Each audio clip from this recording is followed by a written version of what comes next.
আম পাড়ার সময় আমাকে ইনকা দেখে ঝোপা থাকবে সবার ফেভারিট ঝোপা আমের দেখেছিন। ইনকা পাতারের মধ্যে আম পাড়ার মজাই আলাদা। আসে আমরা আম পাড়িচ্ছি, ও মাই গড আমের সেই গন্ধ। এগুলা করলে পাকা আম আছে, এই দুটা পাকা আম পাইছি আমরা। কই রাখা আম পাকা দুটা, এই যে এটা হচ্ছে পাকা আম।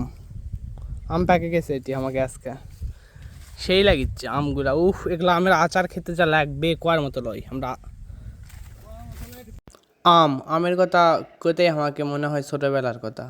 ছোটোবেলাতে আমরা সবাই মিলে যখন রাস্তায় ঘুরেছি, জঙ্গলে বনে ঘুরেছি, তখন এই আমের গাছ দেখলে সবাই মিলে মাথা দ্বারা বুদ্ধি আসে যে আম পাড়ে খামো। তো আমাকে আজকে আম দেখে সেটাই মনে হলো, আমাকে ছোটো ভাইকে আমি তুলে দিন এটা করছে না, ওটা আম পাড় আমরা সবাই মিলে খামো নি। ছোটোবেলার কথা মনে হলে আমার এখন এই কান্দন চলে আসে। তখন কী কম, এত সুন্দর করে সবাই আম খাইছি। অবশ্যই এখনও আম আমরা খাই সবাই মিলে।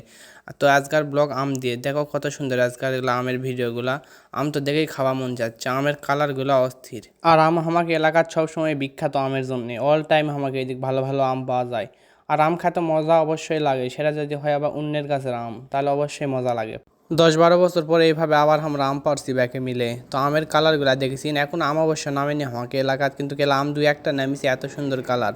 আম পাড়িচ্ছি আর খালি সেই লেগেছে। আজকের আবহাওয়াটাও সেই, চারিদিক খালি বাতাস উড়ে যাচ্ছে বাতাসে বাতাসে। দেখেছি এক ব্যাগ আমরা এটা আম পাড়ছি, ম্যাটিত কড্ডিগুলো আম। এলা আম আমরা সবগুলো এর থেকে লেজে, এলা তো আর খাওয়া যাবে না, পাকেনি এখনও ঠিক মতো। আচার করে সবগুলো খাওয়া লাগবে আর ম্যাকে খাওয়া লাগবে। আর আমাকে তো আচার টাচার কিছুই লাগে না, আমাকে দাঁতত সব চলে যায় একবারে আম। তো আমের ব্লগ আজকের এটি শেষ। তোমাকে ছোটোবেলাতে কে কে এরকমভাবে কাটিছে আজকে কমেন্ট করো, আমাকে কমেন্ট করে করে জানাও।